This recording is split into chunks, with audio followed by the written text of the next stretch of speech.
बिस्मिल्लाहिर्रहमानिर्रहीम। अस्सलाम वालेकुम and welcome to M Ali Nawaz biology tutorial. आज हमने जिस टॉपिक पे डिस्कस करना है वो है माइटोकॉन्ड्रिया। इसमें देखना है कि mitochondria, what is mitochondria, what is the structure of mitochondria and what is the function of mitochondria. ठीक है। इसके पहले कि हम ये स्टार्ट करें, पहले मैं आपको दो टर्म्स के बारे में बताऊंगा। एक है एरोबिक रेस्पिरेशन और एक है एनएरोबिक रेस्पिरेशन।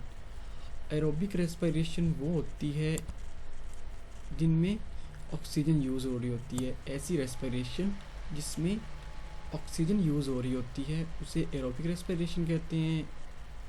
और आगे है एनएरोबिक रेस्पिरेशन, ऐसी रेस्पिरेशन जिसके अंदर ऑक्सीजन यूज़ नहीं हो रही होती उसे कहते हैं एनएरोबिक रेस्पिरेशन।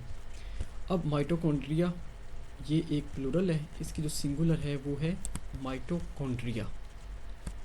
ये एक डबल मेम्ब्रेन बाउंडेड स्ट्रक्चर्स है जो कि सिर्फ यूकैरियोटिक सेल में ही पाया जाता है, यानी कि एनिमल सेल, प्लांट सेल और फंजाई प्रोटिस्ट के सेल में ही ये पाई जाती है। डबल मेम्ब्रेनस है, एक मेम्ब्रेन ये है इनर मेम्ब्रेन और ये आउटर मेम्ब्रेन है, यानी कि दो मेम्ब्रेन पाई जाती है। डबल मेम्ब्रेनस ऑर्गेनेली है। ठीक है। अब इसका फंक्शन क्या है, ये क्या काम करती है।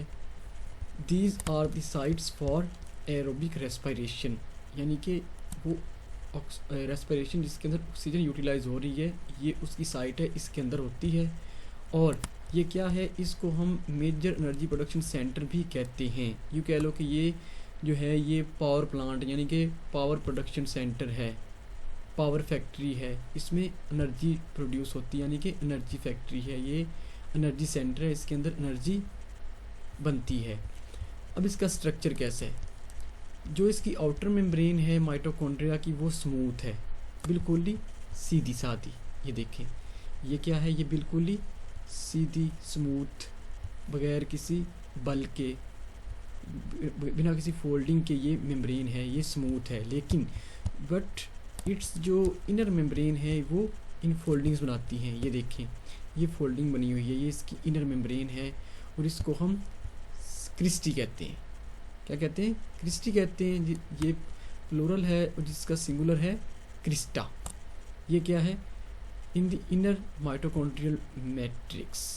ये क्या होता है, इनर माइटोकॉन्ड्रियल मैट्रिक्स इसके अंदर होता है, ये उसके इर्द गिर्द होती है।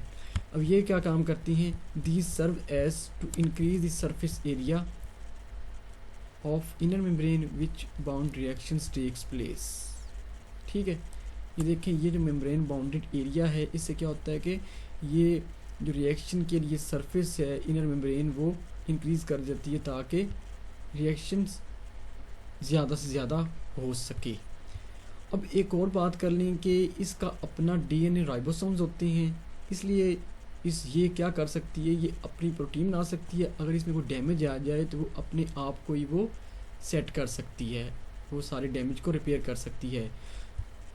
वो बताया था these ribosomes of mitochondria are more similar to bacteria ribosome than to the eukaryotic ribosomes. और इसका जो मतलब सिमिलैरिटी है वो ज़्यादातर किससे है, बैक्टीरियल राइबोसोम से है, ना कि यूकैरियोटिक राइबोसोम से।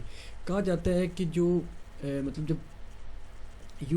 प्रोकैरियोट्स से आगे यूकैरियोट्स बने थे ना, तो सबसे पहले ये ऑर्गेनेली बनी थी जिसे माइटोकॉन्ड्रिया कहते हैं। ठीक है। तो इसलिए क्या होता है कि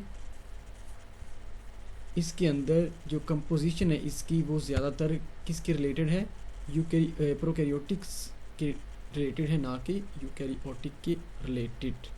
उम्मीद है कि आपको लेक्चर की समझ आई होगी। Thanks for watching. अल्लाह हाफिज़ and don't forget to subscribe my channel.